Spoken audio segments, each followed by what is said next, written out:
So the first one is call to order mayor.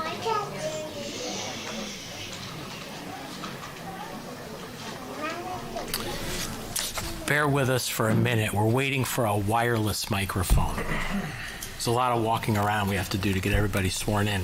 But while we're waiting for that, I'll welcome you to the monthly Mayor and Council show. I'm your host, Mayor Jim Koth, joined by the rest of the council. In all seriousness, this meeting was called to order at 6:30 p.m. and the council, that's making an entrance, adjourned into closed session to discuss matters of litigation and personnel. I will reread the Statement of Compliance with the Open Public Meetings Act. Notice of this meeting was published in the official newspapers and prominently posted in Borough Hall and filed with the municipal clerk in accordance with the requirements of the Open Public Meetings Act. We'll do a Pledge of Allegiance. Chief Gangemi, would you lead us, please? Pledge allegiance to the flag of the United States of America and to the republic for which it stands, one nation, under God, indivisible, with liberty and justice for all. Okay, Laura, can we have a roll call, please? Mayor Koth, Here. Mr. Carnival, Here. Mr. Staff, Here. Mr. Tastian, Here. Mr. Kern, Here. Mr. Gullo, Here. Mr. Kelly. Here. Okay. So in my time on the council, I think this is probably the most personnel actions we've taken with promotions and appointments at any one time. So I'd ask everybody to bear with us, right? That's a good thing. And we really like an audience. Nobody ever comes to these meetings. We just have Paul. Where is he? He's here somewhere. In the corner. There you go, Paul. All right. You got some company tonight. We're going to go through each of the resolutions, appointing and promoting each of the gentlemen that are here before us tonight. And then we're going to come down, Commissioner Staff and I will come down with the chief and go through them individually for the swearing. I think that's probably the most orderly way to do this. So I will entertain a motion to approve Resolution 25-248, the appointment of Ryan Briggs as a patrolman. So moved. Second. Roll call, please. Mr. Carnival, Yes. Mr. Staff, Yes. Mr. Tastian, Yes. Mr. Kern, Yes. Mr. Gullo, Yes. Mr. Kelly. Yes. Okay, next I'll call for a motion on approving Resolution 25-249, the promotion of Patrolman Nicholas Ostuni to the position of Sergeant. So moved. Second. Roll call, please. Mr. Carnival, Yes. Mr. Staff, Yes. Mr. Tastian, Yes. Mr. Kern, Yes. Mr. Gullo, Yes. Mr. Kelly. Yes. Okay, next I'll call for a motion to approve Resolution 25-250, the promotion of Officer Paul Kochansky to the position of Sergeant. So moved. Second. Roll call, please. Mr. Carnival, Yes. Mr. Staff, Yes. Mr. Tastian, Yes. Mr. Kern, Yes. Mr. Gullo, Yes. Mr. Kelly. Yes. Next, I will call for a motion to approve Resolution 25-251, promotion of Patrolman Glenn Zestarski to the position of Sergeant. So moved. Second. Roll call, please. Mr. Carnevale? Yes. Staff? Yes. Bastian? Yes. Kern? Yes. Fellow? Yes. Kelly? Yes. Okay, almost there. I will now call for a motion to approve Resolution 25-252, the promotion of Detective Joseph Madeline to the position of Detective Sergeant. So moved. Second. Roll call, please. Mr. Carnevale? Yes. Staff? Yes. Bastian? Yes. Kern? Yes. Fellow? Yes. Kelly? Yes. Thank you. Last one, I'll call for a motion to approve Resolution 25-253, appoint Sergeant Roger Pressburger to the position of Lieutenant. So moved. Second. Roll call, please. Mr. Carnevale? Yes. Staff? Yes. Bastian? Yes. Mr. Kern? Yes. Mr. Fellow? Yes. Kelly? Yes. Okay, thank you. So now if you all remember how we did those names, that's the order in which we're going to swear you in. So we'll see who's paying attention. Mike, you want to join me?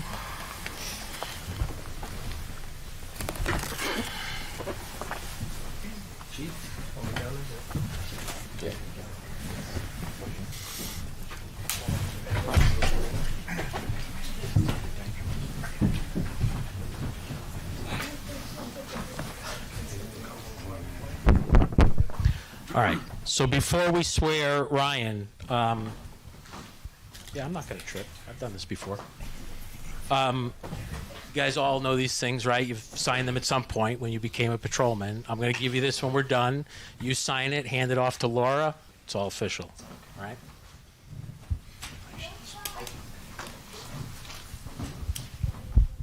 All right. I'm going to stand on this side. Okay, Ryan, if you'd raise your right hand. I'm sorry. Yeah. Right? Yeah, right hand. There you go. All right. That was a test. You and me. And repeat after me. I, Ryan Briggs, I, Ryan Briggs, do solemnly swear do solemnly swear that I will support the Constitution that I will support the Constitution in the United States in the United States and the state of New Jersey, and the state of New Jersey, that I will bear true faith and allegiance that I will bear true faith and allegiance to the same to the same and to the governments established and to the governments established in the United States in the United States and in this state, and in this state, under the authority of the people, and under the authority of the people, and that I will faithfully, and that I will faithfully, impartially, impartially, and justly perform and justly perform all the duties of the office of police officer in all the duties of the office of police officer for the Oradell Police Department, for the Oradell Police Department, according to the best of my ability, according to the best of my ability, so help me God. so help me God. Congratulations, Ryan.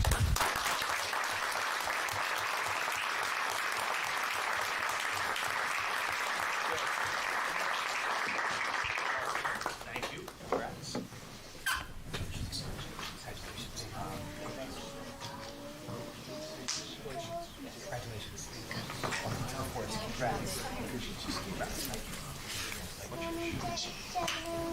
Stay there, Ryan. Take a quick picture. Chief, why don't you get on the other side? You guys can stay if you want to get one. Yeah, get in. Why not? So she says. Okay. 1, 2, 3. 1, 2, 3. Good.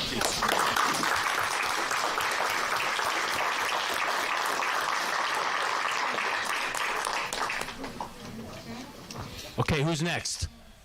Nick, you passed the test. All right. Anybody coming up? Wife, kids?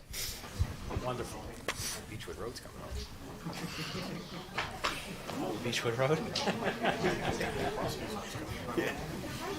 Perfect. If you guys want to stand on that side of Dad?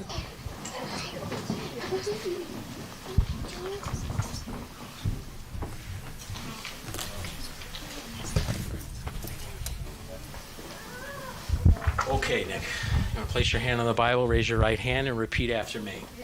I, Nicholas Astuni, I, Nicholas Ostuni, do solemnly swear do solemnly swear that I will support the Constitution that I will support the Constitution of the United States of the United States and the state of New Jersey, and the state of New Jersey, that I will bear true faith and allegiance that I will bear true faith and allegiance to the same to the same and to the governments established and to the governments established in the United States in the United States and in this state and in this state under the authority of the people, under the authority of the people, and that I will faithfully, and that I will faithfully, impartially, impartially, and justly perform and justly perform all the duties of the office of Police Sergeant all the duties of the office of Police Sergeant for the Oradell Police Department for the Oradell Police Department according to the best of my ability, according to the best of my ability, so help me God. so help me God. Congratulations.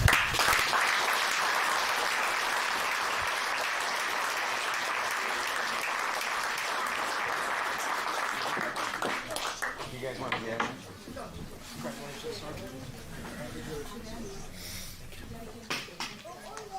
Chief. Sorry, it's in front of you. Mike. Okay, 1, 2, 3. 1, 2, 3.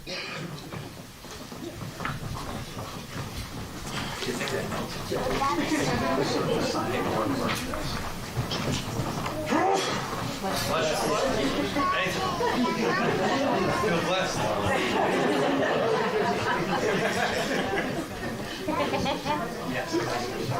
Great. You didn't even need to be called. Perfect.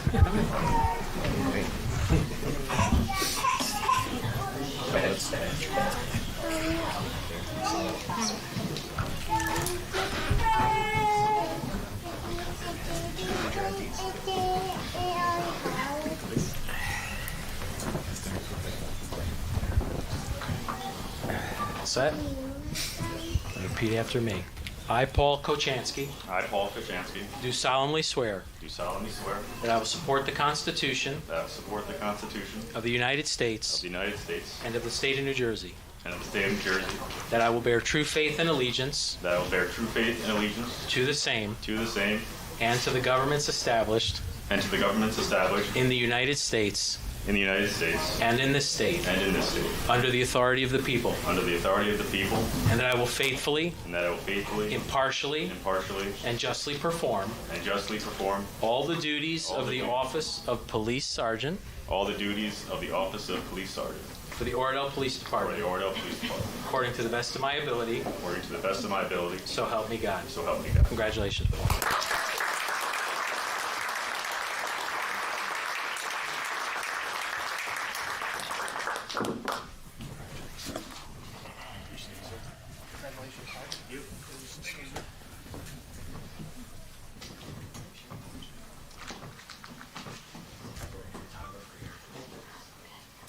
All right, 1, 2, 3. Hang on. Sorry. One more. 1, 2, 3. Perfect.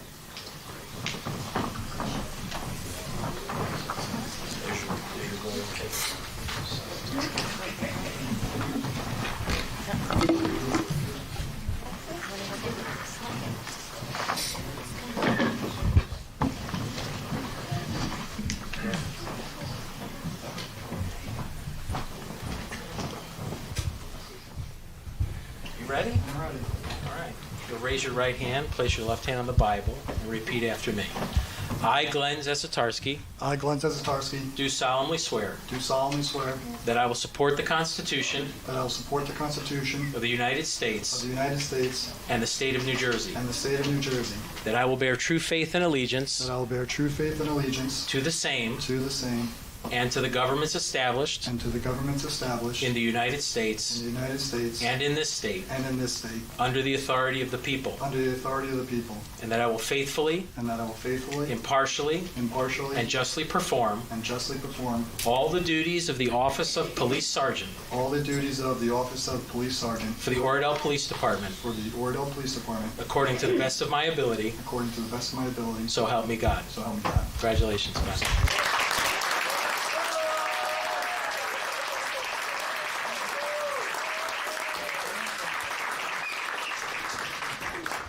I don't know about Beechwood Road, but there's a whole lot of somebody here.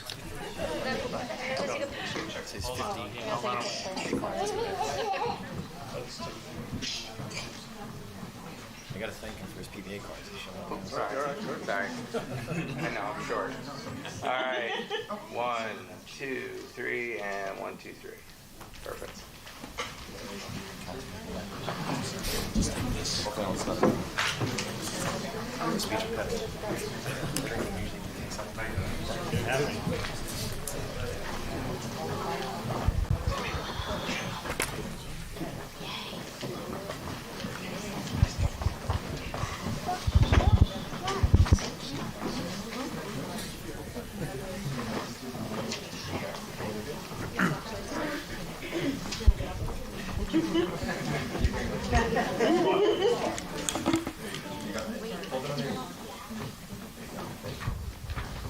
You ready, Joe? Yes.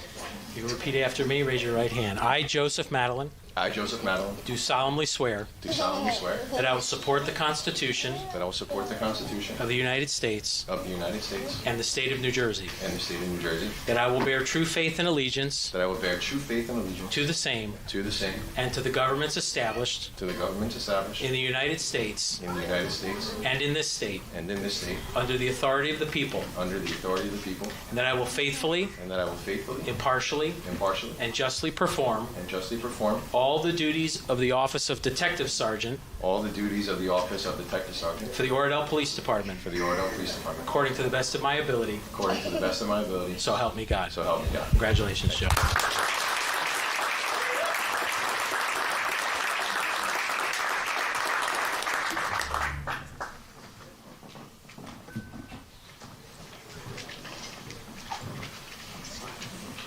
There we go. Okay. Oh, yeah, go ahead. All right. 1, 2, 3, and 1, 2, 3.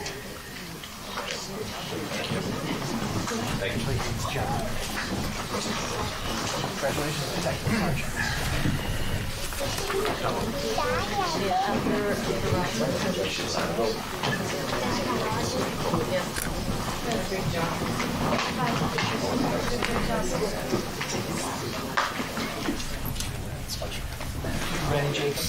Ready for this?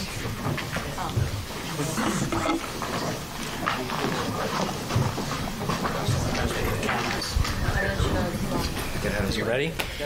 Okay. Raise your right hand. Repeat after me. I, Roger Pressburger, I, Roger Pressburger, do solemnly swear do solemnly swear that I will support the Constitution that I will support the Constitution of the United States of the United States and the state of New Jersey, and the state of New Jersey, that I will bear true faith and allegiance that I will bear true faith and allegiance to the same to the same and to the governments established and to the governments established in the United States in the United States and in this state and in this state under the authority of the people, under the authority of the people, and that I will faithfully, and that I will faithfully, impartially, impartially, and justly perform and justly perform all the duties of the office of Police Lieutenant in all the duties of the office of Police Lieutenant for the Oradell Police Department, for the Oradell Police Department, according to the best of my ability. according to the best of my ability. So help me God. So help me God. Congratulations, Ron.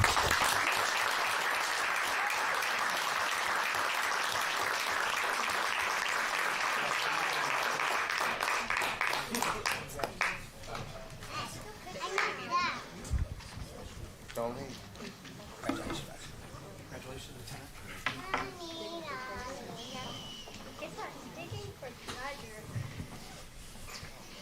All right. 1, 2, 3, and 1, 2, 3.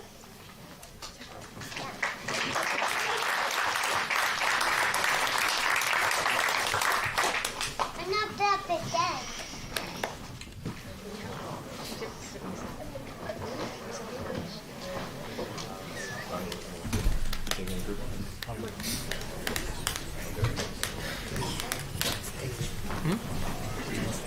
Yeah.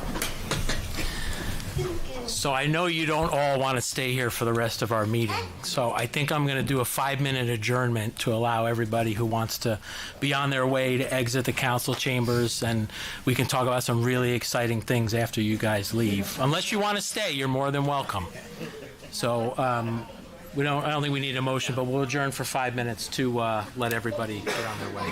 Thank you very much for coming, everybody.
I mean, whatever. If you need the coverage.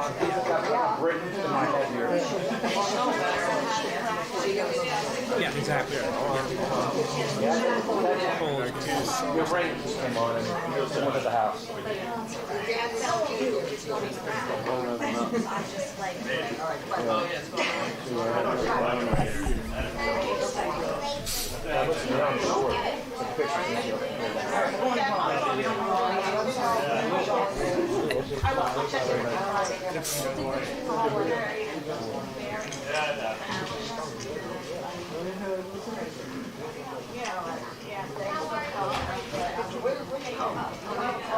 Take a hold on, hold on.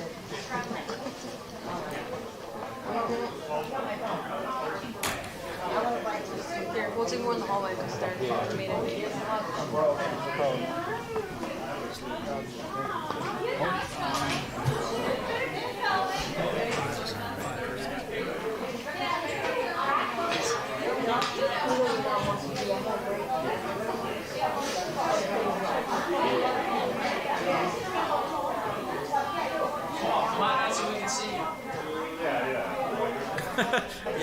We thought you left.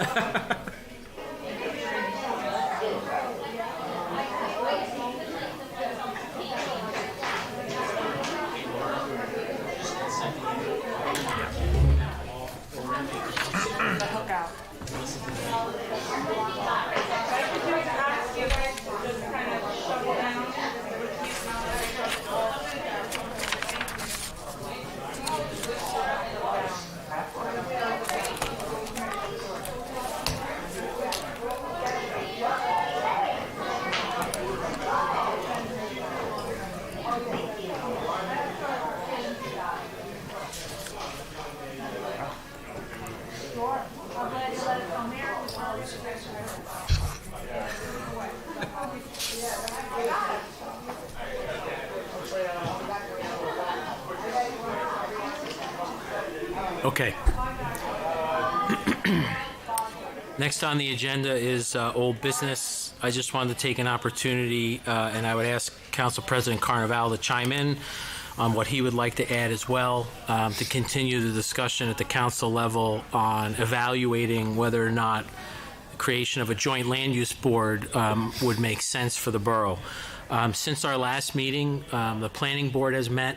We had a discussion at the planning board meeting, and last night I attended the zoning board meeting and had a discussion with the zoning board to solicit input from both of the boards based on what some of the early signs were telling us in our research around whether or not this was a direction that the borough should or should not move in. And some of the, just to recap some of the high-level bullets, some of the things we were looking at was efficiency, the creation of a stronger, more qualified board that could make better and more qualified decisions, as the pressure on the board or boards is going to continue to be there, not only from the regular workload, but from any of the projects that may get passed and constructed from affordable housing perspective comes before the borough for site plan review. The least factor that we were considering was cost, but there are cost savings with efficiency. And one of the other things really was that we were looking at it from the perspective of a better experience from the applicant's perspective in engaging with the zoning and construction office when wanting to make amendments to their properties. So, I think I'm going to ask Steve if he wouldn't mind to perhaps maybe boil down the discussion at the planning board level, which was generally positive. I think we spoke for about an hour about this and had a very thoughtful dialogue, but maybe you can share your thoughts from the planning board's meeting, and then I'll talk about the zoning board. Sure. Thank you, Mayor. At the planning board, I thought there were a lot of good questions asked about, the logistics and the structure in combining the two land use boards into one. At the end, all of the members of the planning board were supportive for various reasons. It's not that there weren't any concerns raised. There were. But after hearing all of the pertinent information about having a single land use board, as well as the experiences that other towns have realized, overall the board members were supportive. Mayor, after you give a recap of the zoning board, I'll add a couple more comments too. Sure. But thank you.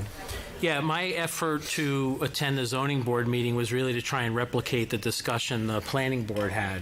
Council President and I are both members of the planning board, so this was different. I was before them in the peanut gallery, really sharing with them some of the high-level bullets I went over this evening, and hearing from them what some of their thoughts may be, pros, cons, concerns, and there were some opinions on both sides of the fence. People saw that there could be some pros, there could be some cons. I think it's fair to characterize the zoning board as feeling more at the moment that having both boards provides a stronger environment for land use review in the borough.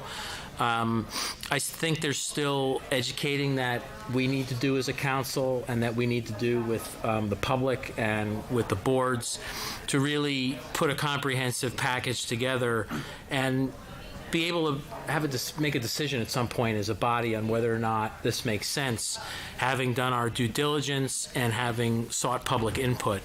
I think it's about the third meeting we're talking about this in some level of characterization. I think one of the biggest things that people think is that we're removing a layer of protection in land use approvals by having a joint board. And both boards really operate similarly, yet very differently, right? So the planning board really looks at bigger picture issues. That meeting is run by the chair of each committee if there's an applicant, where the zoning board is more like a board of the judiciary. The chairman runs the meeting. It's a very structured board. And one of the things that was brought up is that board provides relief from the zoning that we approve. So with the council president, not count, but a councilman is a class 3 member, class 2, the mayor is a class 1, and a borough official. There's 3 people that are on the board that are not necessarily of the citizenry, right? Where we're voting on zoning laws that we're passing, and the board feels that they're the check safe on that, which is how the system's set up. But the reality is, and I explained that on any D1 variance that comes before the board, the electeds have to step off the dais for that hearing and cannot contribute in discussions or render a vote in that instance. So what you have left basically is what the zoning board is, which is a 7-member body.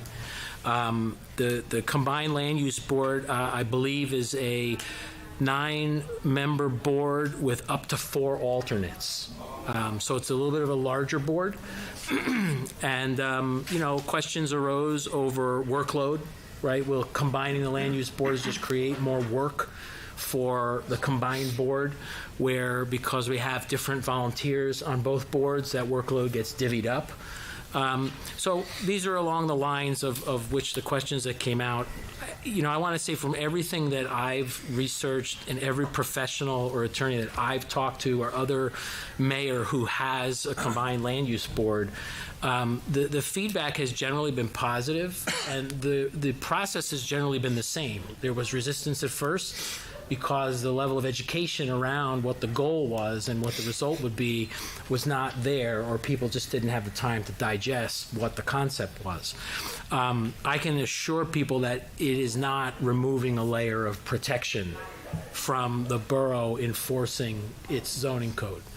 And I think that's the reason why certain things are built into how a joint land use board is constituted, where the elected step off on a D1 variance, which is the most tangible variance that that board can hear. So, I'd hope to have a little bit more discussion at our level. I think in January, I'd like to bring back to the council a little bit more of a official executive summary on pros and cons and the feedback and what the tangible cost savings that exist are, so that we have more facts in front of us to be able to then advance the discussion to, move on it or table it, because it's something that we don't see the benefit of. Some people are concerned that we might try and move on this. We're not voting on this tonight. We're just having more public dialogue. We'll certainly hear from members of the public who want to get up and speak during public comment on non-agenda items. And any one of us are available for anyone to have a discussion with about this. We don't have all the answers just yet, but if we don't, we'll find the right person to get them from. And we're an open book on this, right? So goals really from all positive things about having the strongest board in place that we can, to achieving efficiencies, to improving the quality of the process for our residents that come before the board. And those are really the fundamental things on which I think we're continuing to explore this. Steve? So the one item that I want to share with my colleagues who will be continuing on with the council and making this decision, one of the concerns that was raised is that for some reason the planning board does not do as much due diligence or analysis, which is simply not an accurate statement. Both boards receive a tremendous amount of information pertaining to all the applications, and the planning board receives very detailed information, from our professionals, from the applicant. And we spend a lot of time going through that information to prepare ourselves for the meeting. A lot of the applications for the planning board require a strategic lens because of the nature of the project, where on the zoning board it's more transactional because you are granting certain variances. But I just want everyone to be assured that the planning board does its proper level of due diligence. The planning board does challenge applicants, and the planning board does get all the pertinent information pertaining to an application and weighs that information in a very serious manner before rendering a decision. So I think that's important for everyone to know who's going to be continuing on with the council, because the prevailing board in a joint land use board is the planning board, as the mayor said, composed of 9 members and up to 4 alternates. So if anybody has any other questions, we're happy to. I just want to point out, too, that I think both boards, have the capacity now, and I think if they join together, they'll still have the capacity, and they'll still be able to meet, as we discussed in the last open discussion about this, maybe twice a month. So they'll still be able to cover the workflow regardless. And would a chairperson of a planning board that is now a joint use board, land use board, shared with me is that there's more continuity in looking at the different applications, because you have the same group of people looking at D1 variances, of course, less the elected officials, as well as other types of applications. And so he shared with me that he felt overall combining the boards provided more consistency and continuity, because everyone was in tune with the master plan. Everyone was in tune with the types of variances that were coming before the board. So everything that I've heard has been a positive in terms of combining the boards. Steve, just a question. What's the docket load been like for either board in the last, let's say, 6 months? The zoning board has been busier, but there have been issues with having enough people, a quorum. The planning board has not been quite as busy, and as a matter of fact, as we voted on, we have adjusted the threshold for soil moving applications from 100 up to 500. So I think the capacity and the workload that'll be supported through a single land use board will be manageable. So you mentioned just getting the quorum. I mean, how often is that not an issue, but just more of a challenge? Has it happened once, twice? It's happened more than once at the zoning board. Okay. I don't believe it's happened at any time for the planning board. And Steve Deppigan, our construction official, expressed frustration that, they send out ample notice of when a meeting is happening, and they give you, of course, the agenda. And, people are very, very busy. And these are all volunteers doing a good job. But in some cases, people weren't able to respond and let Steve know whether or not they could attend. And you would have situations where you would have applicants with their professionals ready to present their application, but they couldn't go forward that night because they didn't have a quorum. So, once again, these are all good people. They're putting in their time. But I think we just need to seriously consider the overall productivity and efficiency that will be realized with a joint use board. Good. Joint Thanks. land use board, excuse me.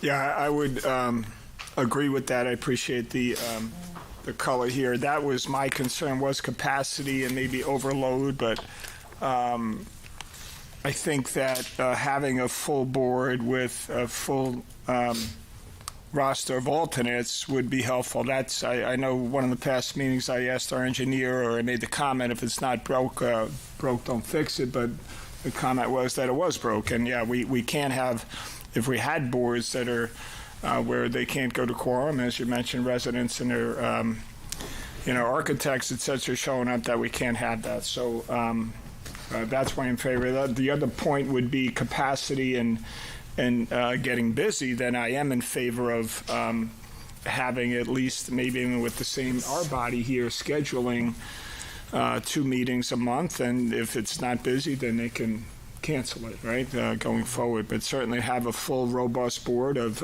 also, as the mayor mentioned, professionals, or at least volunteers that are well-versed in these subject matters that are important. So that, to hear that, I'm with that. If it's a full board with a full roster of alternates, and at least to have that open schedule where if they have to meet because they're busy, to make sure that that's on their calendars. Okay. Any other comments? Okay. Is there any other old business come before the council? If not, is there any new business come before the council this evening? Mayor, I have just one thing as I'm sitting here. The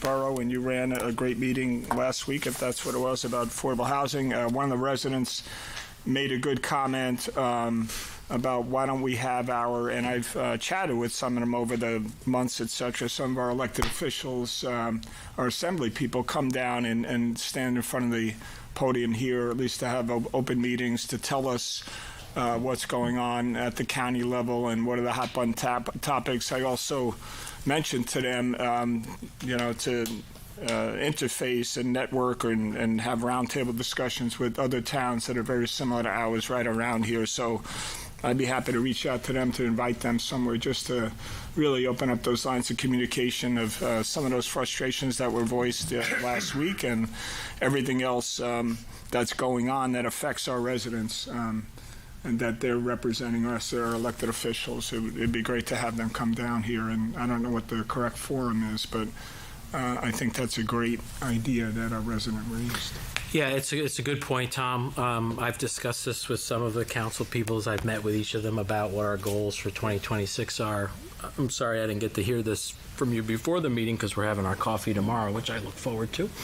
But I think to have a couple town halls throughout the year where we invite our electeds in from various levels of government to talk about the different things that may apply at that level to the borough in an informal way, not at one of our meetings, but we can do it where there's more Q&A and there's more dialogue in a more informal setting, is something that we're working towards setting up in 2026. I think we'll try and do something quarterly where we'll target a different level of elected. I think we need to get through the affordable housing process before we bring our legislators in to call them to explain, as I know some residents want to do. But it's a great suggestion. Yeah, and the other point, even comparing it to the success of the Bergen Hub, right, for the environmental and those types of discussions that our surrounding towns meet regularly. The next one is late January or maybe on a quarterly basis, just to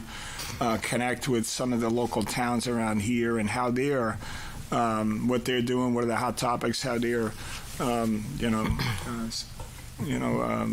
working towards better results. So that would be great also. Just other elected officials and just to chat with them, it would be helpful too, and I'd be all in favor of that. Yeah, and just for the record, so as the mayor in any town, there's two associations in our area that we have for those such things, the Pascack Valley Mayors Association, the Northern Valley Mayors Association.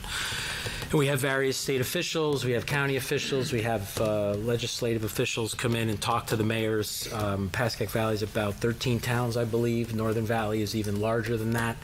So I am at regular monthly meetings of both these organizations where we're talking about day-to-day operational things that are of concern from the member towns. We provide the president of the association with those things on an ongoing basis, and they try and bring people in that can talk, say, about deer or mass transit or whatever the issues are. So if anybody has any suggestions of things we think we need to hear about, I'm happy to work through those organizations to set them up if they're not just our electeds at a different level. Sure. Yeah. Okay. So we're in the Pascack and the Northern Valley? Yes. Okay.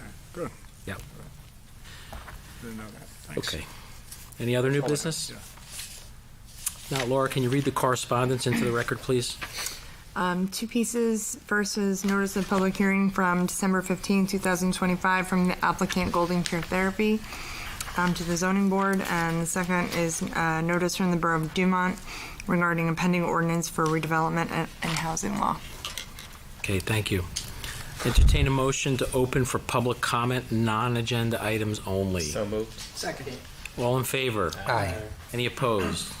Okay, each speaker shall have one turn and not exceed 5 minutes. Please identify yourself at the microphone and remain courteous. Good evening, everyone. Paul Atsunis from the beautiful Beverly Road. On the resolutions, that I went to the meeting and I read the resolutions and it was excellent. I liked the way the resolutions were written and I think it was very good. The thing that I tried to say there is back in when we had this court hearing with 66 Kinnecamack Road, we were able to get a telephone number where we could dial in, and I heard the proceedings. So I don't know if that's going to be available this time, but I think that could be done because you can't speak or anything, but you can actually, it's transparent, you can hear it. And that's what I did at that particular one. That's why I asked that at the meeting. Now, as far as the legislature, they've rushed this all through, and we all know this, and the problem is communications. And I think that we have to invite these people here. And I know that before elections, they really would like to come just before elections so they could say their pitch or something like that. But maybe that's the time that we should really get on to them and see what they're going to vote for in the legislature. See if we can overturn this ruling that's going on with affordable housing. Very unfair. It's tying your hands behind your back and expecting good results, for the town. Anyway, some other stuff I wanted to talk about as far as the planning board and the zoning board, and I've voiced my opinion at that meeting that we had. It was like a dialogue, but I still believe that I don't want to lose people, on the committee, and I would like to see. We have so many people on the planning committee, so many people on the zoning board, but we all have opinions, and it's good that they talk to each other. Definitely, that would be great. But as far as efficiency, that's not a good reason just for efficiency to do this. And I think that we should also try to get some more people to get on these boards through advertising, and we could advertise on our sign there, our electric sign, if not in the newspaper, and at colleges. We could send architectural colleges, New York Institute of Technology, New Jersey Institute of Technology, if anybody's interested studying planning, city planning and stuff like that. And they could even be part of the curriculum to come here. And this way they'll receive credit. And they'll learn also, They'll learn, and we'll also be able to do something for the town because we'll hear their opinions. And young opinions are good opinions to hear too, not just the old guys, Anyway, the other thing I wanted to say about is last Thursday, Forever Chemicals and Plastics were on the record again. And what we're going to do about it. So Ed sent me an email because I asked about the Forever Chemicals and what Viola is going to do. And I got an answer that about the lead pipes in Beverly Road. But really what I wanted to know is what we're going to do about Forever Chemicals for everybody, because we're all drinking that water. And, at times you may not have bottled water, and if you have bottled water, you got the plastic. So, it's a bad situation, and what's happening with Ridgewood, and they're trying to do something about it. They're spending $1 million. What is Viola doing here? Now, I emailed Kevin O'Connor, like you said, Ed, and I haven't received anything. It's been a week now. So I haven't received anything, but I did talk to somebody in Viola, and they told me that they use carbon, but carbon doesn't remove the Forever Chemicals. So we're still in the same boat there. So I hope that something can happen with that. The last topic I wanted to say was about our bus trip to West Point, and it was a fantastic bus trip. And I don't know if you want to hear about it or not, but with the time going out, but. The military band was there, and we had a wonderful time. And it was audience participation in there, too, with the 12 things of Christmas. And the one memory that I will remember was there was a little boy and a little girl in the aisle, and they were waiting for Santa to come down. And I've never seen kids so excited about Santa coming to town and coming down the aisle. And that was great. The only thing now, I hate to say it, but the bus trip wasn't good. We missed exits, and every time we were coming down to a sign or something, the guy was slowing down, and I don't know if he had problems reading it or what, but I was afraid because at one point we actually missed the exit, this other exit. We missed like 3 exits, but we missed one, and he knows it was really bad because everybody in the bus was saying, no, right. I mean, left. And then he went right. So then he had to back up. Hey, Paul, so we need a better bus company next time. Yes. We got it. I got you. And they had a GPS, too. Okay. And the guy told me. I hear you, loud and clear. I asked the guy, why didn't you come to the show? And he says, oh, no, I stayed in the bus. He goes. Okay. And he didn't speak too good English, so I don't know.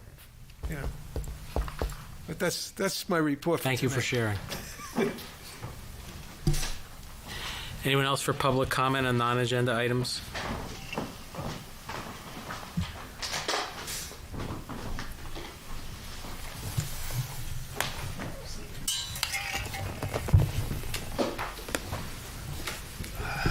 Sam Trips is 327 Maple Avenue.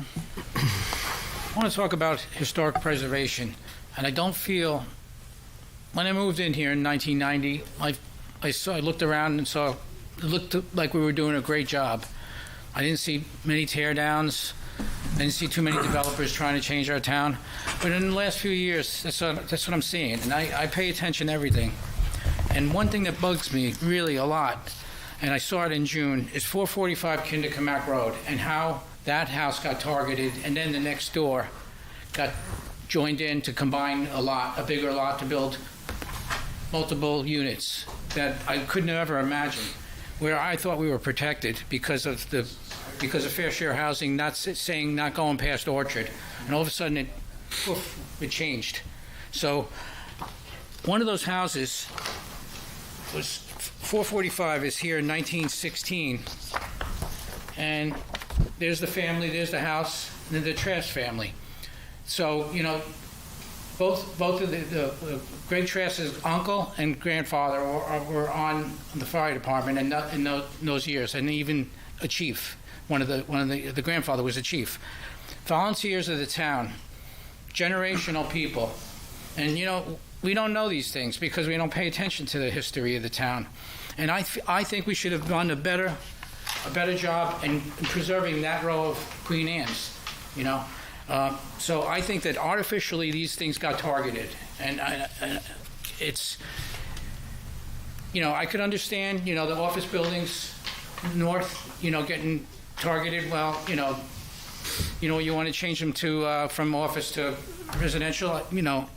Not crazy about it, but I understand it. But I don't understand a developer looking at single houses, where we have that's our streetscape. So.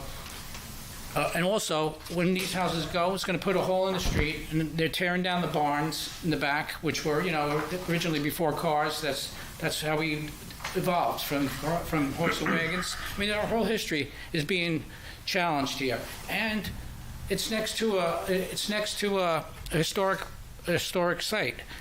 So what are you saying about the historic site? It's going to look like a building in a shopping center that happens to be older than the rest. It makes it insignificant. So I wish that even when we talk about the master plan, we would pay attention to things like that.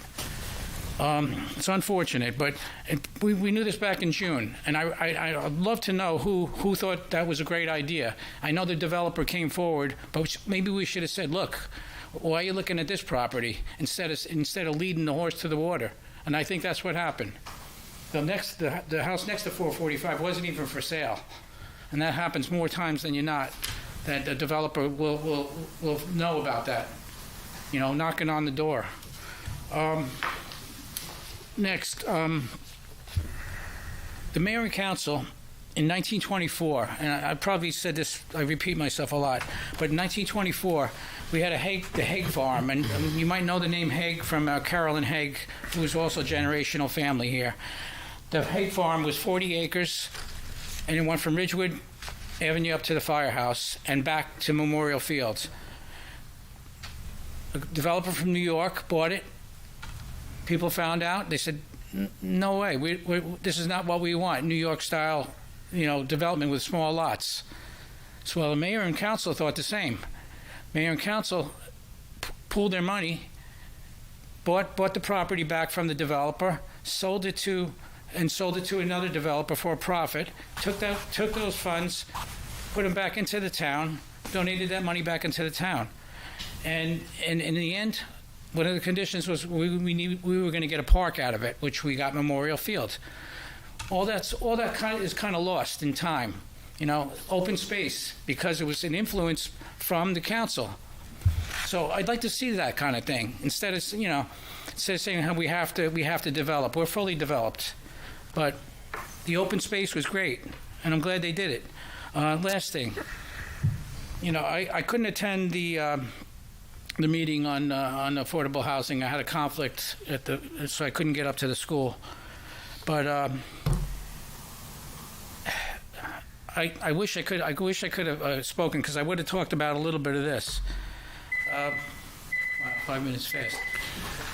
Sam, we will have another meeting like that when we get into the new year, as we work to prepare zoning as the next requirement in the process. So there will be more public discussion. Because I do have a strong opinion about it. Yep. All right, thank you. You're welcome.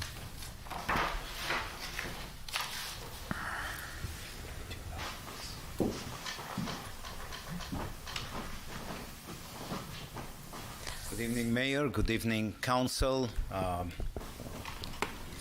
Happy Hanukkah to all those who celebrate. Merry Christmas to those who will celebrate soon, and happy holidays to whoever is going to celebrate their own holidays. The Hanukkah holiday that we're presently in, and I just came back from 2 candle lightings tonight in Crestkill and Alpine. Exciting. And I just want to talk about an event that obviously happened. We all know about the massacre in Australia. And from this podium, I would like to basically call all the leaders of the world who send their condolences to Australia and the Australian people. Shame on you. By basically not pointing to the actual problem of radical Islam and basically having a condolences to the Australian Jewish community instead of the Australian people. The target of the attack was not the Australian people. The target of the attack was Jews who came over to celebrate the Hanukkah holiday, and not just ordinary Australian people that were attacked.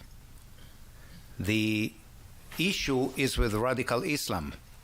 I grew up in a regional council in Israel that actually had 60% Arabs in a regional council, agriculture area, 60% Arabs in there. I had many friends. We always got along. They celebrate their holiday. We celebrate ours. Everything was good. Good people. We never thought that the radical Islam is going to penetrate in so many parts of the world, but it obviously did. And it's spreading like cancer everywhere. It even got last week to Vatican Square, where some of those decided right where the Pope speaks, right in the middle of the square, to have their speakers and call for prayers and the rugs and praying, just like an eyesore for the Italians. Here, we're taking over very soon every household, and they are calling and they're saying it. Every household in America is going to pray 5 times a day for Allah. Okay? And I come from a religion that believe that celebrate your own, do what you like to do, pray for your God, believe what you want to believe, and never force your opinions or your religion or any other of that aspect onto other people. And all those leaders who said that the problem was terrorists who decided no, it was planned attack, and now we know that those father and son actually went through training in the Philippines with long rifles to shoot, even though they had bolt actions. And by the way, I don't blame the cops over there for hiding behind their cars and not exposing themselves, because as someone who owns a few pistols, I would not challenge someone with a long rifle that can shoot me from half a mile away, where a pistol is only good for maybe 25 yards. So of course they had a disadvantage. So we just need to remember, evil exists in the world, and I really thank the municipalities here in Bergen County in every candle lighting that we're doing this week, and I still have every day of this week except Friday night, we have candle lighting around other towns in here. That's sending at least 2 or 3 police cruisers with flashing lights into the area just to basically give comfort and protection to the people who attend those services. So that's what I want to say, and I wish everybody happy holidays. Like I said, happy Hanukkah, Merry Christmas coming very soon, and let's hope for a good new year. And I'm looking forward in 2026 to have some kind of a resolution that will honor Sergeant David Salinas. I've been coming here for 2.5 years, voicing my opinions over and over. For the council president, there's still 2 more weeks for you to at least start something and pass it along to the next person. So there will be some kind of a proposal, a resolution, an ordinance, or whatever that will honor Sergeant Salinas and will hopefully adopt some of my ideas as far as honorary street signs. Thank you. Good night. Thank you, Mr. Katzen. Anyone else from the public for non-agenda items only? Seeing none, I'll entertain a motion to close. So moved. Second. All in favor? Aye. Any opposed? Okay, I'll entertain a motion to open to the public for agenda items only. So moved. Second. All in favor? Aye. Any opposed? Okay. Oh, you're passing tonight, Paul. Wow. All right.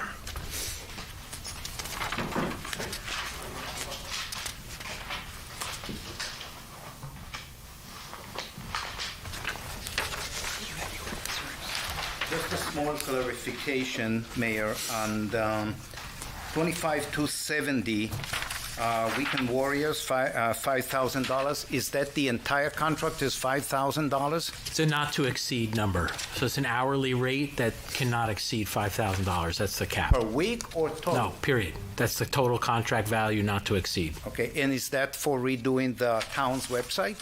No, that is for analyzing the town's IT infrastructure and developing a plan for us to pursue dealing with our servers, our network mapping, our social, our web, the whole town's digital capacity. Okay. This is giving us an analysis and a blueprint on moving forward and directing us in how we invest in assets that can help us improve those services. Okay, so they're only doing like a survey and telling you guys what needs improvement, security? Yes, they're doing a survey, they're making recommendations, and providing us with a projected budget as to what those improvements may cost so that we can consider them as part of the budget process. Okay. And another clarification, 25263, what exactly Vitalix America is going to do with 6587? John, you have anything on this, or Ed? Somebody needs to know. They're presently there now, Mr. Mayor. Sorry? They're presently being used now. For what? Well, it says it's a work order program, so I'm gonna guess it's a software platform that's assigning work orders to the different divisions within the DPW, and to track the labor efforts and the materials used, so that we have a cost of the work that's being done. Okay. I suggest council member would prefer to postpone this particular one until we get clarification what exactly the expense are, because if they're doing some kind of work, someone needs to know. The administrator or someone here needs to know what we're spending the money on. Okay, that's 6587. Move to your contract. Yes. Thank you. Thank you.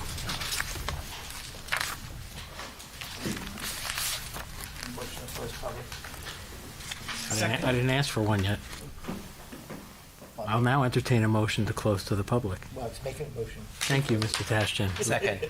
All in favor? Aye. Any opposed? Okay, motion carries. Next on the agenda is the consent agenda. Does any member of the council wish to pull any item for further discussion or separate vote or questions? I don't want to pull 267, but I'd just like some clarification. Thank you. A little clarification. I think we've changed it a little bit, and I just want to make sure that the title here is reflective of what we changed it to. So, this afternoon. The actual resolution in the mayor's signature folder expands the language a bit to facilitate the fact that it is not to exceed, so any part-time employee by law cannot exceed 20 hours a week, but this will be under the direction of the borough administrator and as assigned as needed. So there could be weeks where this person is here less than the 20, but by no legal matter can they go over the 20, and that the project completion date and the termination of employment at the conclusion of the project, it will be no later than July 30th of 2026. So that language is in the resolution. Should be a new one printed out for the mayor's signature tonight, and that's what. Thank you. Yeah. I just wanted clarity on Yes. this. And it's all funded by the grant we received, Correct. Roger. Anyone else? Yeah, and just as a follow-up, 266, it looks like it reads like it's just a formality in terms of confidentiality. Does that dovetail with that grant? Yes. It does, That right? was, It looks that like was it's just... produced by the Department of Health. Okay, but the same, okay, thanks. Mayor, just a couple of things just to discuss. 260, if we're going out for banking RFP, would it make sense to to wait in terms of payroll unless that's if that's a new payroll provider, just to make sure that if we do happen to have another banker, that they can marry and to speak to each other from a operational point of view. So I'll take a stab at this, Tom, and say that our agreement is probably coming to an end, which is why we need to renew it. And that the way I believe the current incentive works for us with the bank that we're currently using is that there's some reimbursement or credit to us for the cost for this. So we have to contract for this. And if this is part of the new banking RFP, that so be it, but we need payroll services regardless. Yeah. And I think we can look to pursue the same methodology we've used in the past to obtain a credit for this if you want to make this part of the banking RFP. I think that would make sense. Yeah, I believe that you're right on that as I'm thinking about it. Just that we're aware of it. Yeah, obviously that if we have a new payroll and a new banker, that they can speak to each other. 261, it's just an odd to me to read that. You would think that any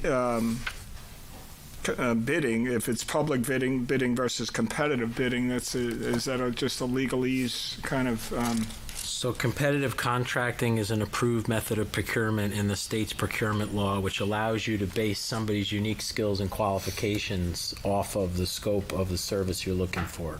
Sometimes it's the method you use for a more specialized scope of service. And this is a little misleading because it's calling for an insurance broker. We're not looking for general insurance. We're looking for benefit-related insurance. So, i.e. somebody who's going to help us in the pharmacy benefit management or health plan management and things along those lines. I guess I would assume that we're always going to have competitive bidding. Maybe it's just the word competitive versus public. We're always going to be have bids. Well, it allows us to evaluate the submitters on their merits and their skills versus strictly price alone. Price is a factor, but it's not the ultimate factor. So it gives us some... We're looking for the best qualified individual to not just satisfy this. Okay. Correct. That's all I have, Mayor. Thanks. Thank you. Anyone else? Hey, Mayor, do you want more information regarding the Violytics, or are you guys comfortable? If you have it and you want to share it briefly. Sure. So just to give everybody understanding what it is. So currently, Public Works does have a work order program in place. This will replace their current work order program they have. So if residents call with concerns or issues, it goes into the system and generates their work orders to address things. This particular tool also incorporates in with the subscription with them, it comes with a phone with a camera on it, and it'll allow Public Works to drive around all the streets. It will record those images, I think at like 10 or 20 foot intervals down each street. It'll then provide a roadway rating for all of your streets, so you can utilize this to evaluate your roadway conditions, as well as signage throughout town, and pick up different issues in and around the town to kind of help pick up those problems and address things. So it'll be a useful tool for the borough. Yeah, so is this a one-year subscription that we're paying for, or are we actually acquiring something? So it's a one-year subscription. You acquire all the data. Your guys, as much as they turn that on and record it, you'll have that data. Yeah. Once you have that, it's yours. It's a pretty useful tool. I've seen it, a demonstration of it. It's kind of like Google Street View, if you guys have ever used that. But it'll be in your database here, and you'll have it at your fingertips. Okay. I mean, I guess it's not a bad thing to try new things. I would hope that this is one of the things our IT consultant that's on tonight can evaluate as part of what the needs are at the DPW, as well as many other departments throughout the borough. And Mayor, as far as cost, I believe it's cheaper than what we actually have. Yeah. So what happens to all that data we've acquired in the old work order system? Is that available to us, or does that all go away? I assume it's still available. I would hope. I would think you would have that still, and then with this stuff, again, it would get stored somewhere. So this is like one of the things. Software stuff sounds great. Technology sounds great. If you don't know about who owns the data, what format it's usable in, how easy you can access it, I mean, there's a lot of variables that have to be taken into consideration versus acquiring something that's the next coolest thing.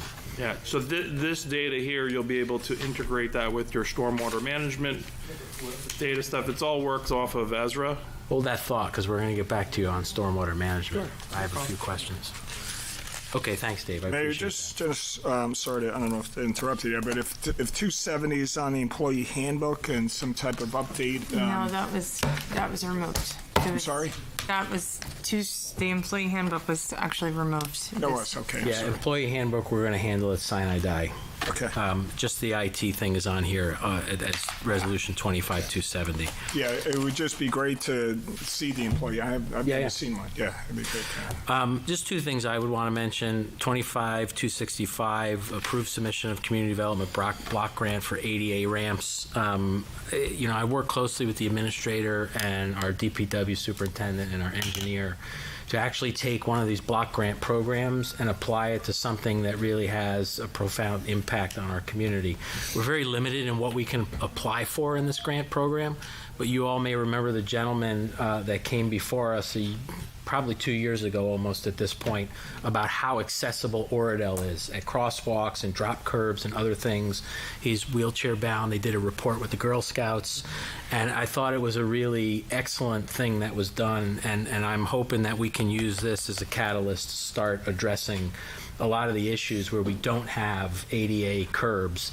This has to be where they have not existed before. This is not a rehabilitation grant. This is a new creation of ADA accessibility. So this is something that actually gets out into the community, not at the senior center, not doors in this building. This is something that will have an impact on everybody out there using our sidewalks. So thank you to everybody that's participated in that. And the other thing is, on the affordable housing front, 25268 is a resolution that the council is supporting opposing legislation S4736, which looks to remove local zoning from our powers on properties owned by not-for-profits and churches, which may allow them to sell to developers and develop at a high density for the purposes of creating affordable housing. So hopefully that doesn't advance while our current governor is still in office, and it's not a new surprise, as the last legislation was so timely done. But we want to say that this is, again, a process that we're not in favor of, and we're passing a resolution to oppose that tonight. That's the only thing I wanted to mention. If there's no other questions, comments, or anything to be pulled for a separate vote, I'll entertain a motion to pass resolutions 25254 through 25270. So moved. Second. Roll call, please. Mr. Carnaval? Yes. Mr. Staff? Yes. Mr. Tashian? Yes. Mr. Kern? Yes. Mr. Bello? Yes. Mr. Kelly? Yes. Yeah. Well, I go first. You're forgetting about me this time. Payback, right? All right. Well, one of the benefits about having an eclectic meeting like tonight, with making so many advancements on promotions and hirings and all the good things that we like to do here, I wrote up my report because there are a number of things I need to report on, and I left it upstairs in my office. So I'm going to ad-lib it, and I'm going to touch on what I think are the most prolific things worth mentioning. Paul mentioned the meeting we had, the public meeting, which was on short notice, but I went through a thorough explanation of why that was and what we were there to do and accomplish. And I want to thank everybody that came out on such short notice to be able to join us for that public meeting, which was an important meeting. It was important discussion. It was necessary discussion. We will be having more of those as we continue to advance in the process. I want to thank Oradell Public, OPTV, and everybody that participated in making that happen, our construction office. I think it was the first time I've ever participated in a joint meeting between our planning board and our mayor and council, and I think it went really well and accomplished the goals that we set out to achieve there, which was to brief the public on where we're at in the process with the information we were allowed to share, and to receive public feedback on that and other things related to affordable housing. So I thought that was, one of my prouder moments sitting up here was our ability to execute that meeting. So thank you to all that had an involvement with that. Tomorrow is our session where our special counsel on affordable housing goes before the program judge to make our case on amendments to our housing element and fair share plan, which is an appendix of our master plan.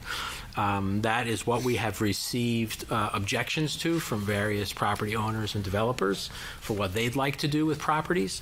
And we've been going through a process of mediation, which we can't report on because by nature it's confidential.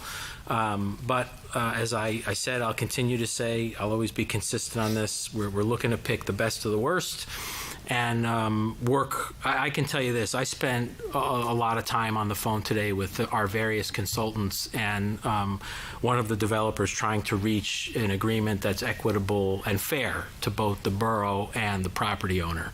It makes sense for us to try and reach a common agreement where we can and control what we can versus waiting for the unexpected or the unknown. So we're hoping to settle with some people that are sensible. There are people we're not settling with, and those people will stand our ground with. And, I know I don't mean to call them out by name, but I know Sam wants us to put up a good fight. The council's going to make the decision on where we think those fights are worth fighting and where our resources are best invested to keep things manageable and work to preserve the character of the town while embracing what we're being legislated to embrace. So the council's been working very hard. I'm hoping that we have a good session tomorrow. Any settlements that come will become before the end of the calendar year. And then we'll be looking in early January for the program judge, who we have a session before tomorrow, to issue his recommendation to a vicinage area judge who has the force of law and will issue us hopefully a certificate of compliance. Sorry. It's been a long day. That will give us our immunity from builder's remedy lawsuits for the next 10 years. We will then, though, be required to advance our discussions with those we are reaching settlement with to the zoning portion, which we have until March to complete. There will be more public meetings on that, and we'll be seeking public input as we look to advance that data. So I just wanted to give a very brief update on that. Dave, I had the pleasure of being in an E-GIF training this morning. And E doesn't mean electronic, it means environmental. And one of the things was our MS4 plan and map that's due to be filed with the DEP by December 31st. How are we doing with that? Yeah, so you're talking about the infrastructure mapping? Yes. Yes, so that was submitted to the DEP. Beautiful. Last Friday. Excellent. They're currently reviewing it. They may have a couple minor comments here or there, but we are in compliance with submission of that. And we're also supposed to submit a watershed improvement program as well. Is that something you guys have put together? There was the first phase of it due January 1? We will be. Okay. So those are two very important things that deal with our municipal stormwater permit. Yep. So thank you. That's great news. Yep. EGIF also, so this stormwater permit, I'm not going to bore you with the whole rigmarole of the DEP, but there is training that's required of the governing body and the planning board. So I'm going to look to have that set up where you can get your login. It's electronic. You don't have to go somewhere. You can do it online. You'll get a certificate of compliance. But to be totally compliant, we're supposed to complete some training, and then there's training for the staff and the DPW workers. So I'll work with our risk manager to make sure that we're current with all of that. I want to take a minute to congratulate all of the police officers that were either promoted or appointed this evening. Earlier in the year, I asked for us to set a goal to deal with the staffing in the police department, and we've experienced a number of retirements. We've had a number of upward movement in the department. I think it's very healthy for an organization. I'm not going to take any of Councilman Staff's thunder here on this, but I think it's just really great that we were able as a group to deliver on that and make sure that our police department has the human resources that they need to keep us safe. I also want to speak for a brief minute on John Walsh, resident of Oradell, longtime resident. I have the pleasure of attending the Public School Board of Education meeting tomorrow, not to talk about a sing-along. Right, John? I don't have to do that. But it's John's last board meeting after 34 years on the Board of Education. John has served the borough in many capacities. I think he was one of my first Little League coaches. Great man, great family. His wife was a crossing guard, a staple of crossing guard for so many years in Oradell. And he was the president of the Oradell Senior Social Club for quite a time. Just a great individual who gave so much to the town. I'll be presenting him a proclamation. Anybody that is free and wants to join me, feel free. The meeting is at 7:30, I believe, in the OPS auditorium to congratulate him on his 34 years of service to the Board of Education. While I'm congratulating, this is a very happy meeting. I had the pleasure of swearing our clerk, Laura Lyons, in last Thursday as the president of the Bergen County Municipal Clerks Association. I think I got that right. Laura is very particular about how things are done, and, she lured me there saying, can you please do this for me? I said, I'm honored. Thank you for asking. And when I showed up, she says, oh, by the way, there's 4 more things you got to do when you get here. But it was my pleasure. It's a great group of people. The clerks that support us really do a fantastic job. It's not easy to work for 7 bosses and have to deal with all the stuff that is election-based and regulatory-based throughout the year. Did that. I want to congratulate, and I'm going to look to hopefully do more of this with our affiliate programs like Boy Scouts and Girl Scouts. Every year we get invited to a spring court of honor when Eagles are being made, and that program's at Riverdale. I know this now as James is going through this. They also have a fall court of honor that's held at the Reformed Church. It's a much smaller ceremony. So I want to congratulate the various scouts that have worked really hard to advance in rank and earn dozens of merit badges. It was a very impressive ceremony for a quote-unquote off-cycle court of honor. The Girl Scouts and the Boy Scouts we have in town are tremendous, from the showing at the tree lighting we had and the singing that they provided us. They really are thriving organizations in the community. It's great to see. Lastly, I want to wish everybody a very Merry Christmas, a Happy Hanukkah, and anything else anybody may celebrate. This is a really great time of year. I said this to our staff, who I had the pleasure of attending the staff lunch last Friday, where people had a great time. Some of the council were able to be there. I hope everybody can take time to step back from the craziness of the world. Enjoy your family, enjoy your friends. It's a fast-paced life we lead. It's a great time of year to slow things down and take notice of everything that's around you and be fortunate for what we have, and hope for those who don't. On that note, I will say that it is not a going-away president, but I will be out of state at the end of the month, and Council President Carnival will be acting Mayor Carnival through the end of his term on January 4th. Sorry, Steve. Congratulations, Steve.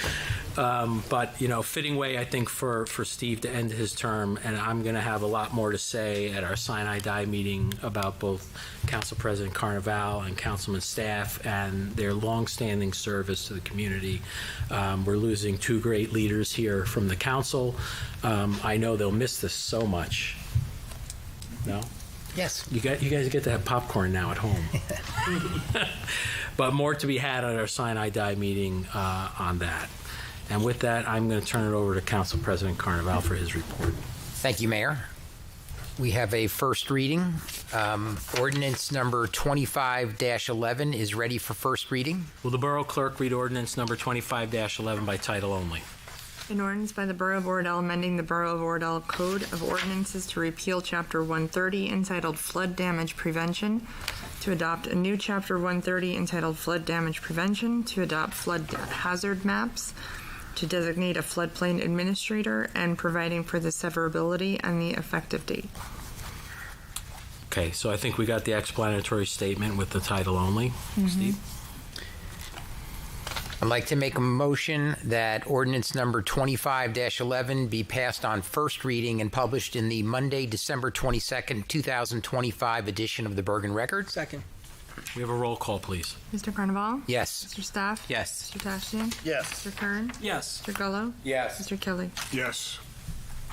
So moving on, Mayor, for the Administration Committee, we want to try and have one more committee meeting before the end of the year, so I will work with the Borough Administrator to see if we can get a meeting on the calendar. With regard to the Planning Board, the board held its regular monthly meeting on December 2nd. There is only one discussion item regarding the potential formation of a joint land use board. The board also held a special joint meeting with the Mayor and Council on December 9th, where there was a presentation to the public on the new affordable housing legislation and the borough's obligations for Round 4 of the state's affordable housing plan. The next meeting of the board will be in January, but I do not have a confirmed date, so I encourage everyone to check the borough's website towards the end of this month. The zoning board met last evening. One application was carried over until next month. A second application was presented to the board, but was also carried over until the next meeting. The next meeting of the board is scheduled for Wednesday, January 21st, because Monday the 19th is a holiday. The Historical Committee met on November 24th and continued to discuss the various projects they are working on, including displaying historical photos at various buildings throughout the borough and publishing a book of the borough's history. Thank you, Mayor, and that's my report. Thank you, Council President. Public Safety, Emergency Management, Board of Health, and Municipal Drug Alliance, Councilman Staff. Thank you, Mayor. I first would like to congratulate all of our police officers who were promoted this evening. Your service, your recognition into new leadership roles is a testament to your professionalism, dedication, unwavering commitment to the safety and well-being of our community. As I will treat this as my final report for the year, I would also like to provide a brief recap of what was achieved in 2025. We begin by recognizing those who retired this year: Chief Wicker, Captain Egg, and Sergeant Bartlett. On behalf of the Public Safety Committee, the governing body, and the residents of Oradell, we thank you for your decades of service and your lasting contributions to this borough. With these retirements came a significant and necessary transition in leadership. In 2025, the borough completed the promotion or hiring of one chief, one captain, 2 lieutenants, 4 sergeants, 3 patrol officers, and 1 Class 3 officer. To accomplish this, the Public Safety conducted well over 25 formal interviews across multiple ranks, including new patrol officers, the Class 1, and the Class 3 candidates. The process was deliberate, transparent, and merit-based. At the end of 2024, the Public Safety Committee met to set out and intentionally change the culture of the police department. We identified opportunities to correct deficiencies and implemented meaningful reforms that would shape the department for years to come. Our goal was clear: improve communication, recognize and elevate positive performance, and foster a culture built on dialogue and transparency and mutual respect, while always keeping in residents' safety as the paramount objective. Under the leadership of Chief Gangemi, those changes are already producing measurable results. I want to publicly commend Chief Gangemi for all of his steady leadership, operational discipline, and commitment to rebuilding trust internally and externally.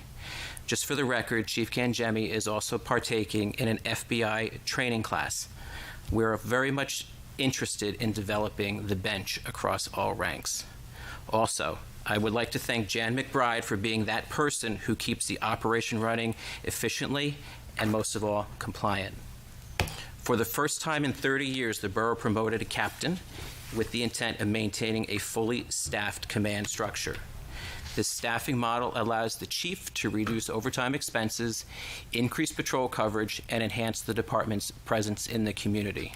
Our goal, again, with the mayor's support, was to fully staff the Oradell Police Department. Operationally, enforcement efforts were strengthened through unannounced crosswalk enforcement details, targeted speeding initiatives, and proactive community wellness checks. As a result, reported home invasions, auto thefts, and violent crimes all declined in 2025. The borough also made significant investments in public safety technology and equipment, including a drone, upgraded body cameras for the entire department, full firearm replacement, new blinking crosswalk signs, improved communication systems, and 2 police motorcycles. These investments totaled more than $145,000 and were fully funded through federally received funds at zero cost to the taxpayer, something we have not done in a very long time. As I step down from public safety, I want to sincerely thank Councilman Kearns and Fire Commissioner Gullo for their unwavering support, their flexibility, their countless interview schedules, and their commitment to what may have been a record number of public safety committee meetings. For the first time, those meetings regularly included OEM, fire, and DPW leadership, all an important step into integrated public safety coordination. In public health, we installed Narcan boxes throughout the community to remove the stigma-related barriers for those most vulnerable. Despite one resident's objection, the overwhelming public response has been positive, and the fact that this product has already been replaced in those boxes confirms the necessity. Fentanyl, in particular, remains an unpredictable and deadly substance. Oradell is not immune to overdoses, including fatal ones. We also have elevated the conversation around mental health. In 2025, we tragically lost 3 residents to suicides, all within the same demographic profile. Those losses underscore the need for greater awareness and accessible support. The Public Health Committee is actively working on developing a formal mental health support program, with more to come in 2026. Lastly, I just wanted to address a serious issue that was identified in early 2024 that I feel needs further explanation. Following a conversation with our new auditor at the reorganization meeting and with the support of Mayor Koth, I requested a forensic audit of Araya, the borough's pharmacy benefits manager. Since 2027, this service has been provided by Evan Stopel, a readily and steadily increased cost for over 6 years that has never been subjected to an RFP process. This occurred under the oversight of then Mayor Diane DiDio, who also served, coincidentally, as insurance commissioner. Promised savings never materialized, and in 2023, the cost to the borough had risen to an incredible amount of $535,800. The significance of this issue is straightforward. Evan Stopel was the son of Mayor DiDio's law partner. This undisclosed relationship resulted in hundreds of thousands of dollars in unnecessary expenses to the borough, and it was a clear conflict of interest and a violation of the oath that she specifically said, which is not to use the public office for personal gain or influence. Once uncovered in 2024, an arrangement was immediately put out for new vendors. A competitive procurement process was conducted, resulting in a new PBM contract that saved the borough more than $225,000 in the first year alone. Nice. While disappointing that this issue never went undetected for so long, it reinforces the importance of transparency, oversight, and accountability in municipal government while rooting out conflict of interests. Thank you, Mayor and Council, for the opportunity to serve. It has been my honor to work alongside such dedicated professionals across public safety, public health, municipal leadership, and to serve the residents of Oradell. Happiest holidays wishes to everybody, and this concludes my final report, Mayor. Thank you.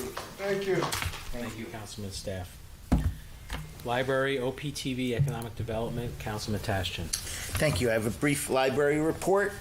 The Oradell Library has a new designed website, so I encourage people to take a look at it. In addition, they've been working with the Interact Club at Riverdale to bring volunteers into library programs as needed. And they've been doing a lot of evening book clubs.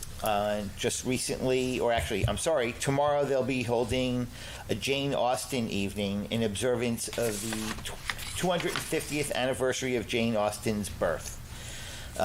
They've got several book clubs going on, and on the 26th they held a holiday party in the junior room, which was very well received with 88 people in attendance. The library remains a hub for the town, and encourage people to stop in and see what programs they offer. And that concludes my report, other than wishing everybody happy holidays. And I guess the sine die will really thank Councilman Carnevale and Council President Carnevale and Councilman Staff. I've worked 16 years with these gentlemen and very happy with them. Thank you, Roger. Thanks, Roger.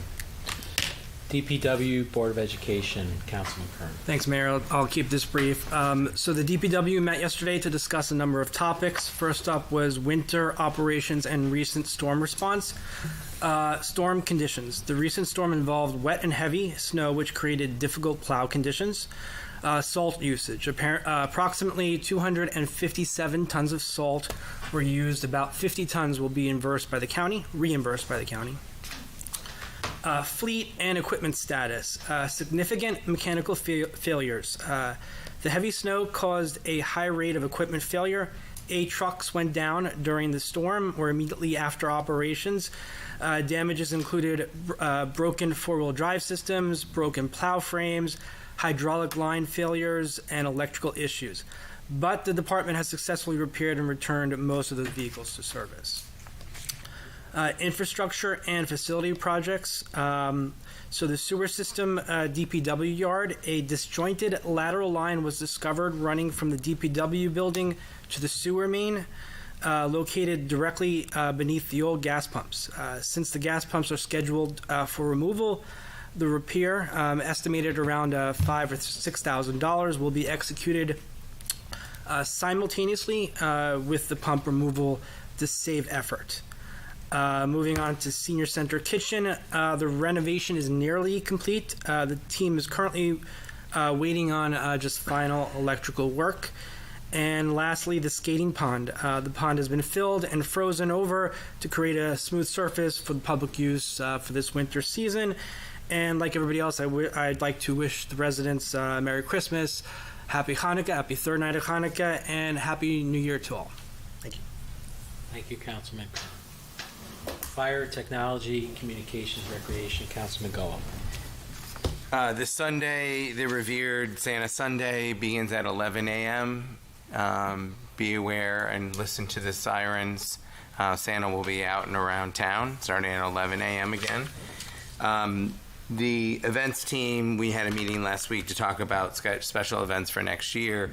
Obviously, a lot of the programming will be similar, concert series, etc. Our intent is to publish those dates sooner in the calendar that we're hoping to get out earlier in the year next year. And again, just want to wish everyone happy holidays, Merry Christmas, Happy Hanukkah, and a safe 2026. Thank you, Councilman Gall. Finance, Environmental, Beautification, and Senior Advisory Committee, Councilman Keller. Thank you, Mayor. Finance, we approved tonight just some year-end transfers. As usual, just I have met with the team up there a number of times just to ensure that we're on budget for this year, which we are.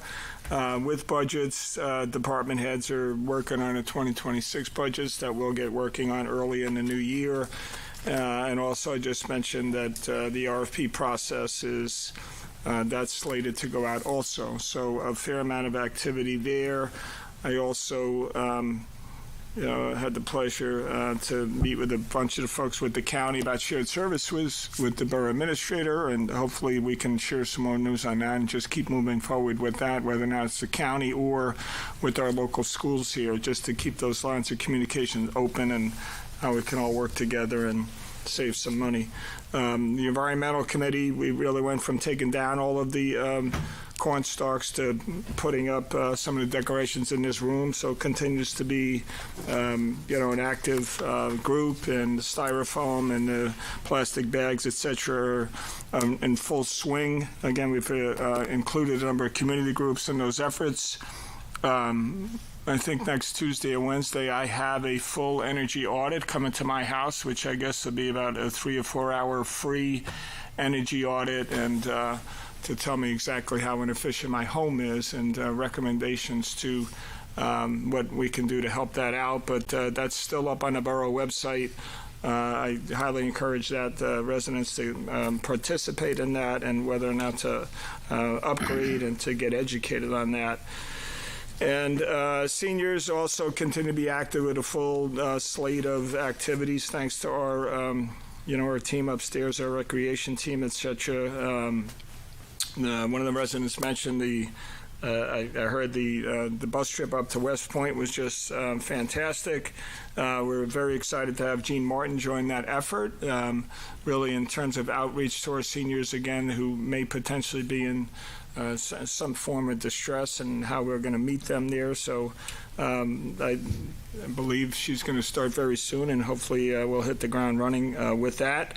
The events tomorrow evening is the senior dinner at Riverdale High School, I believe at 4 o'clock. That's always a very well attended, fun event for all of our seniors. And Thursday night, we've connected, I think I mentioned, with Riverdale High School. All of our seniors are invited to their winter concert at, I believe it's 7 o'clock in their new auditorium over there. So hopefully we did again last month have our seniors, a good number of them attended the drama, the play over there. So we continue to work those connections. We do have a dedicated a calendar on the borough website right on the front page, thanks to the efforts of David and his team up there.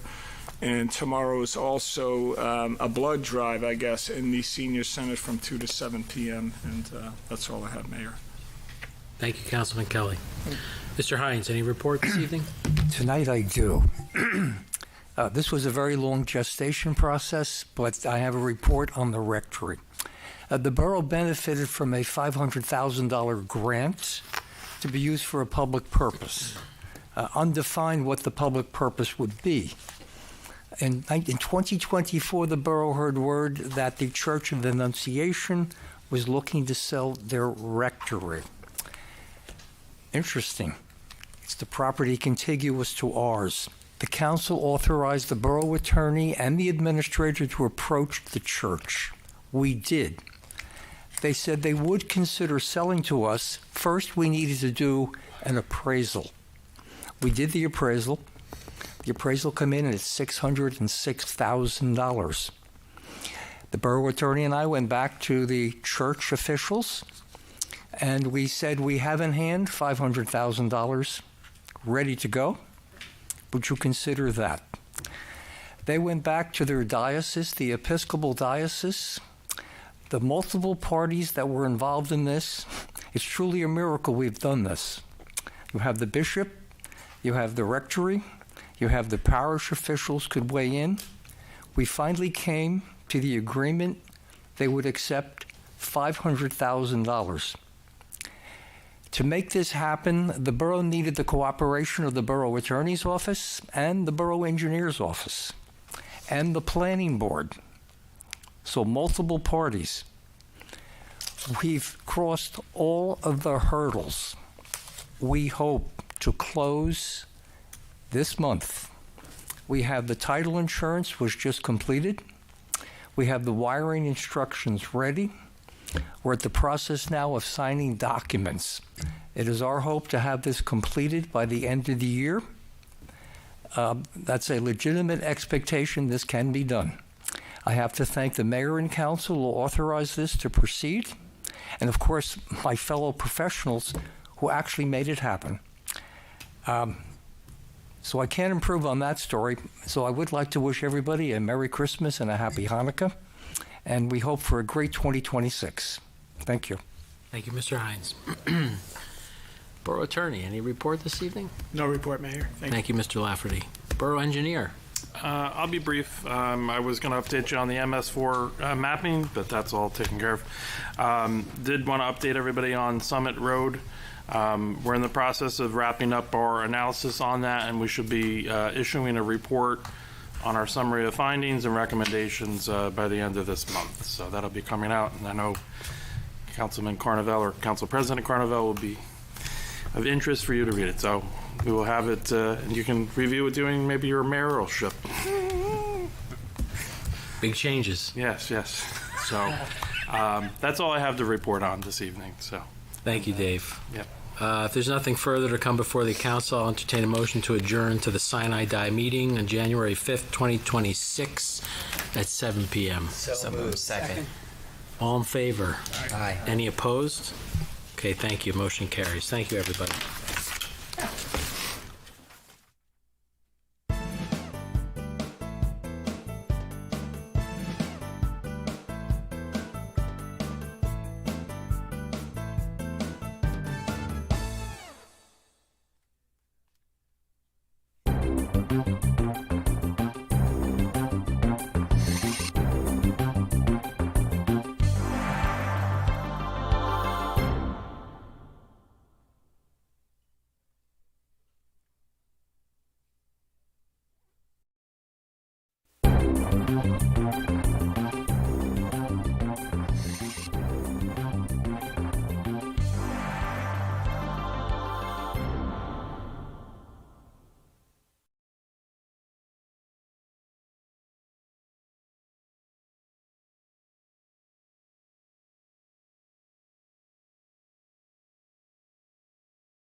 Hello, and welcome to the Curious Senior. Curiosity has no age limit, and here, seniors share their passions and talents with each other. So, let's stay curious, stay creative, and explore together.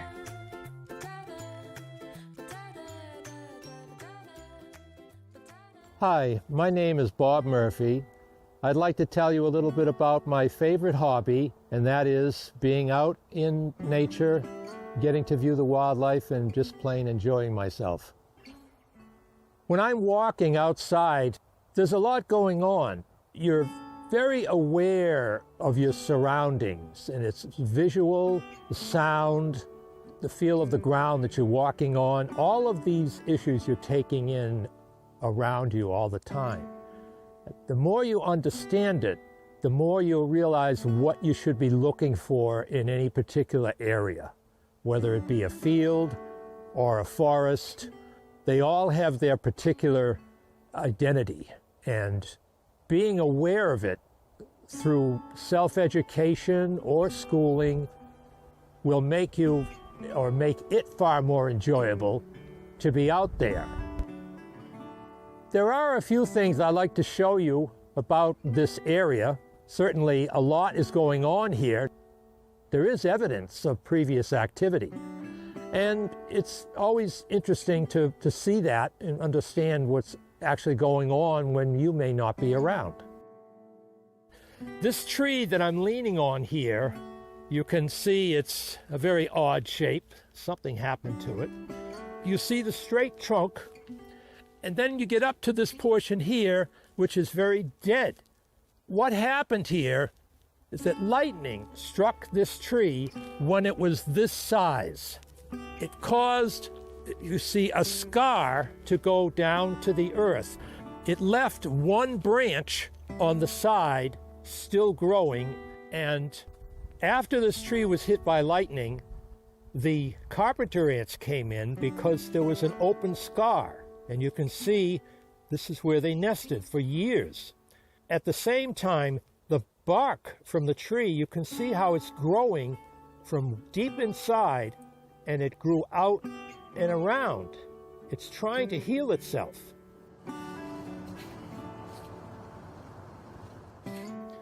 What we have here is a tree that was cut down by the beavers. And of course, the tree was too large for them to carry.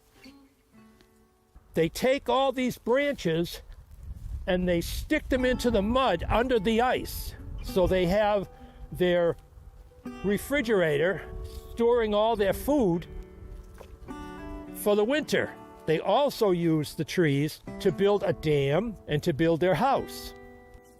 Oftentimes when you're on a walk, you might just decide to find a place to sit down, relax, and enjoy the moment.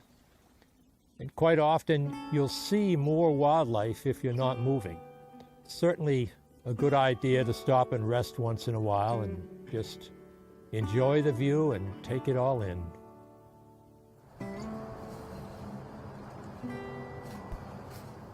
This area here is a watershed environment. What I'd like to show you is how things change as you get further away from the water. Certainly along the shoreline, we have more of the hydric type of plants. But as I walk away from the water, I get a little bit higher up. I'm now in an area where you have trees that could live in the upland. These are the white birches. But as you get further away from the water, you can see the trees are healthier and they're also changing. So we have birch trees, pitch pine, white pine, more maples. They all survive in a different type of soil situation. So you're going from a very wet area up into a drier area, and you would anticipate the vegetation to change as well. One day when I was at an Audubon sanctuary in Massachusetts, I happened upon a mother otter and her two babies that were swimming in a stream nearby. So I stood behind a tree and very carefully watched them and let them interact. And then, as it turned out, the two baby otters noticed me, and they decided they wanted to investigate. So they came up to the shore, and I moved out a little bit so they could see me. I could see them. And they were fascinated with me, and they were whistling and running around in circles and came up towards me. And when they did, the mother otter, she started squealing at them like a high-pitched whistle, as though to say, this isn't a good idea, why don't you come with me? And then they all swam away, but it was a fascinating interaction. I walked away feeling that I had witnessed a very special thing on one of my walks in nature. Certainly when you're out on a particular walk, you want to see as much as you can. That makes it interesting, but you also need to be aware that you're in someone else's living room, and they may not appreciate you poking around their nest or their hive or whatever. Be aware that, they deserve to have their environment undisturbed. Many people have received inspiration from nature. For instance, Henry David Thoreau. The arts and sciences and 1,000 appliances. The wind that blows is all man really knows. Thank you for joining us on The Curious Senior. If you enjoyed today's episode or have ideas for future topics, we'd love to hear from you.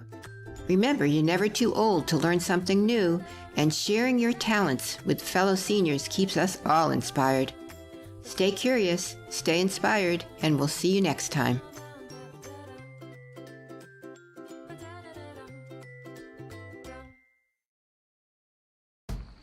Here we go.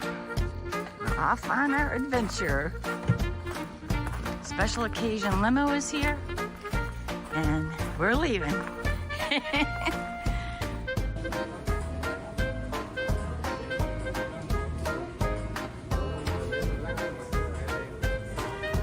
Hey, Roger. Videos to follow. My husband Roger and I took a bucket list trip to Alaska in August. The original plan to fly directly to Vancouver was foiled by the Air Canada strike, so we flew on a domestic flight to Seattle, rented a car, and drove up to Vancouver, which is only about a 3-hour drive.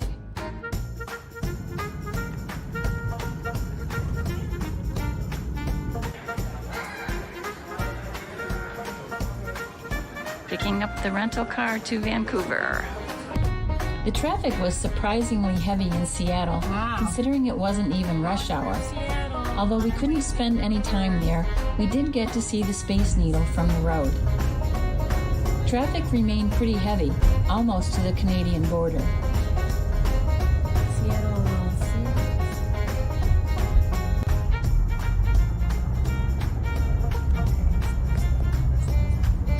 Oh, look at that.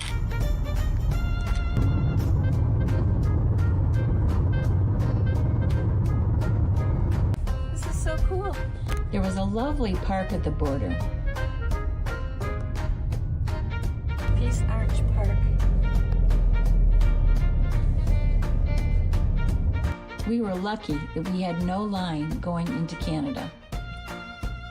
We headed to the airport the next morning to catch the shuttle from the airport to the port where we would board the ship.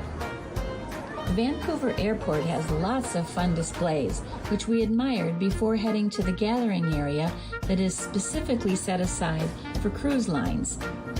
A representative of Royal Caribbean met us, got us checked in for the shuttle, and took care of our luggage.